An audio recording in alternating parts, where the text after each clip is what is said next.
বিপদের সময় হলে তাহলে তো সেটা একটা স্বার্থ হয়ে গেল, ও ভগবান তাহলে তুমি আমি বিপদে পড়েছি, তুমি আমাকে উদ্ধার করো।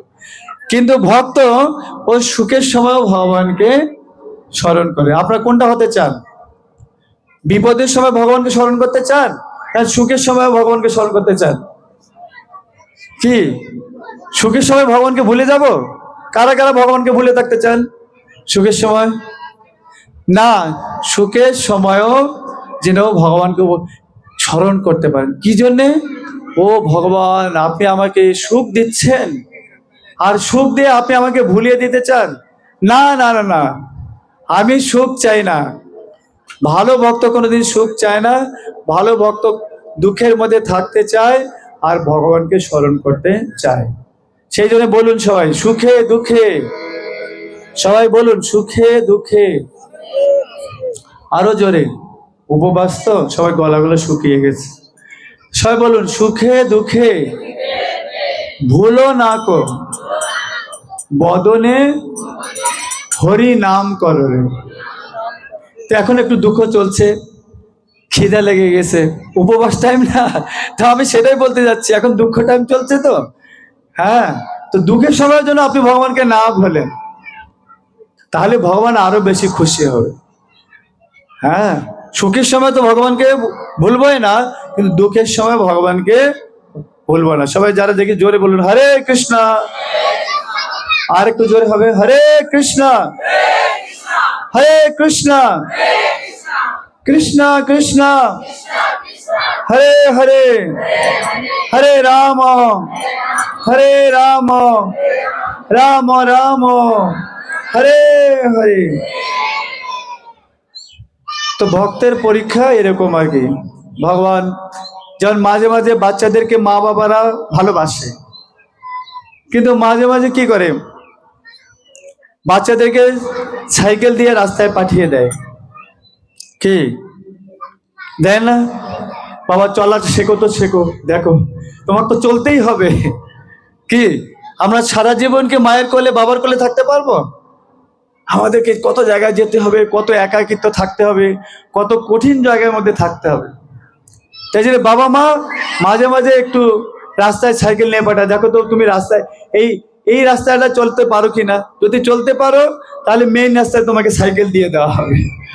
আর তুমি যদি মেইন রাস্তায় সাইকেল চালাতে পারো তাহলে বুঝতে পারো তুমি পলাশবাড়ি, গাইবান্ধা, এরকম সাদুল্লাপুর সব জায়গায় ঘুরতে পারবে। তো ভগবানও মাঝে মাঝে আমাদেরকে দুঃখে দিয়ে পরীক্ষা করে।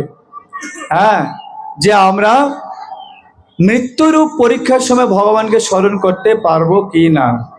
বলুন হে কৃষ্ণ। সবচেয়ে কঠিন পরীক্ষা কি? সবচেয়ে কঠিন বিপদ কি? সবচেয়ে কঠিন বিপদটা কি?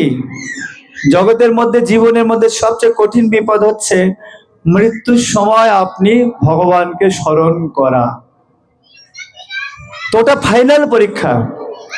কিন্তু তার আগেও মাঝে মাঝে আমাদের কিছু পরীক্ষা দেয়, যেমন ষান্মাসিক পরীক্ষা, ত্রৈমাসিক পরীক্ষা দিয়ে বাচ্চাদেরকে মাস্টাররা কি করে, ফাইনাল পরীক্ষার জন্য উপযুক্ত করে তোলে। তো মাঝে মাঝে আমাদের অসুখ বিসুখ দেয় ভগবান, দেয় না? জ্বর দেয়, মাথা ব্যথা দেয়, টাইফয়েড দেয়, করোনা ভাইরাসের কিছু মতো এরকম কঠিন জিনিস দিয়ে দেবে। তো দেখবে যে ওই সময় আপনি কেমন ভগবানকে স্মরণ করতে পাচ্ছেন। দেয় না? অসুখ বিসুখ দেয় কি না? আচ্ছা, অসুখ বিসুখটা মনে করেন কি আপনি এমনি হয়? অসুখ বিসুখ এমনি হয় না, অসুখ বিসুখটা ভগবানই দেয়। আমার সঙ্গে বলেন, তব ভয়ে বায়ু বয়, জোরে জোরে, তব ভয়ে বায়ু বয়, চন্দ্র সূর্য সমুদয়, স্ব নিয়মিত কার্য করে। ভগবানের ভয়ে চন্দ্র সূর্য এরকম সব কার্য করছে। আর তেমনি আবার বলেন, রোগ শোক মৃত্যু ভয়, আরো জোরে, রোগ শোক মৃত্যু ভয় তব ইচ্ছা মতে হয়। বোঝা গেল? তাহলে রোগ শোক মৃত্যু ভয় এগুলো কার ইচ্ছাতে হয়? ভগবানের ইচ্ছায়। কিন্তু আমি জানি না যে এটা কার জন্য হচ্ছে। তো সেই জন্য এগুলো ভগবান দিচ্ছে কেন? যেন আমরা মৃত্যুর পরীক্ষার সময় হ্যাঁ ভগবানকে স্মরণ করতে পারি। তা আপনাদের উপবাস চলছে, হ্যাঁ, যখন উপবাসের সময় বাচ্চারা যেমন না খেয়ে থেকে যদি পরীক্ষার জন্য প্রস্তুত হয়, তাহলে মা বাবা খুব আনন্দ পায়, এ বাচ্চাটা খুব ভালো, ও খাচ্ছে না ঠিকই কিন্তু পড়াশোনা করছে। তা আপনারা এই নির্জলা উপবাস হয়তো করছেন অনেকেই। নৃসিংহ চতুর্দশী ভগবান এই গোধূলি লগ্নে আবির্ভূত হয়েছেন। তা আপনারা অত্যন্ত ভাগ্যবান ভাগ্যবতী, ভগবানের এই বিশেষ দিনে আপনারা এই ইস্কন মন্দিরে এসে ভগবানের সেই আবির্ভাব তিথি পালন করছেন, তাই আপনারা অত্যন্ত ভাগ্যবান ভাগ্যবতী। আর একটি ঘোষণা আপনাদেরকে এর সঙ্গে জানাই, আগামী, আজকে অনুষ্ঠানটা হয়ে গেল, হয়ে যাচ্ছে, আগামীকাল বাদে পরশুদিন আবার দুপুরের আগে চলে আসবেন 10টা